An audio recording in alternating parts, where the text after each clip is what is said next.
Hey guys, what up? Mike here, Laker Talk. So let's talk about last night's game against the Clippers, recap that really quick.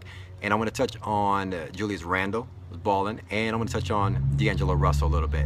He's struggling a little bit, mentally that is. But we lost last night's game. I'm actually glad. I actually fell asleep.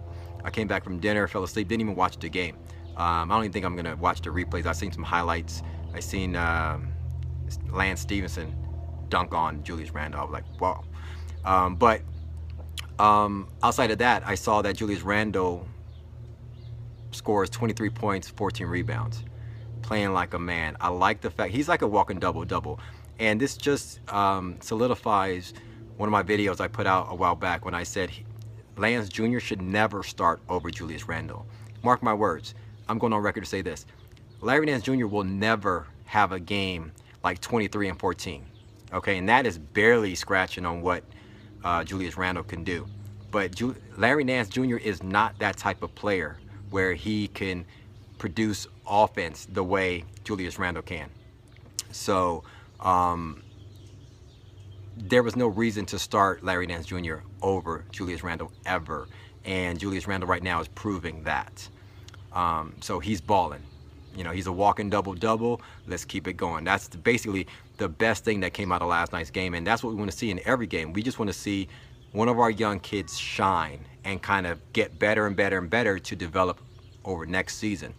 Now that leads me to D'Angelo Russell. He is obviously struggling, okay, from that Chicago game. When he played the Chicago game, you can tell the trade rumors was affecting him.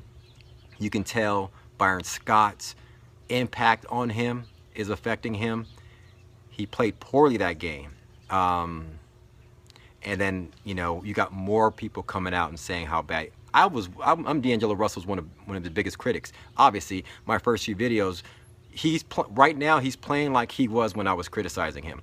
But I've seen the potential in D'Angelo Russell. So right now, it's not about D'Angelo Russell's game.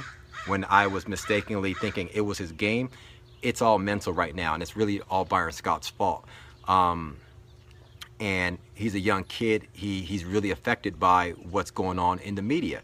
You can tell by his tweets. When the trade rumors came out, he tweeted, you know, like a couple of Z's like he was sleeping, which means that he's affected. When somebody actually reacts to something, they're affected by it. So like when you hear LeBron James saying, oh, I don't care what people say about me being a coach killer, he's really hurting.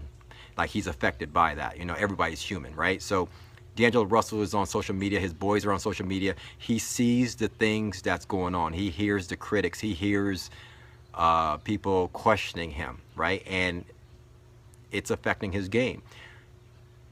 He's in the doghouse in terms of his play and his mentality and his mental aspect right now. It all stems from Byron Scott first and foremost.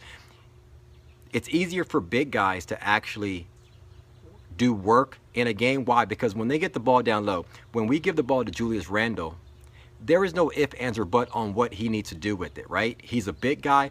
His responsibility is to score the basketball. Okay, when you look down the league, every big man, Karl Anthony Towns, Jahlil Okafor, whenever they get the ball down low, there is 100% understanding that his job, their responsibility, is to try to go to work and score the basketball. When a guard has the ball coming up the court, there's so many things going on. He doesn't know if the coach wants him to move the ball. He doesn't know if the coach wants him to shoot.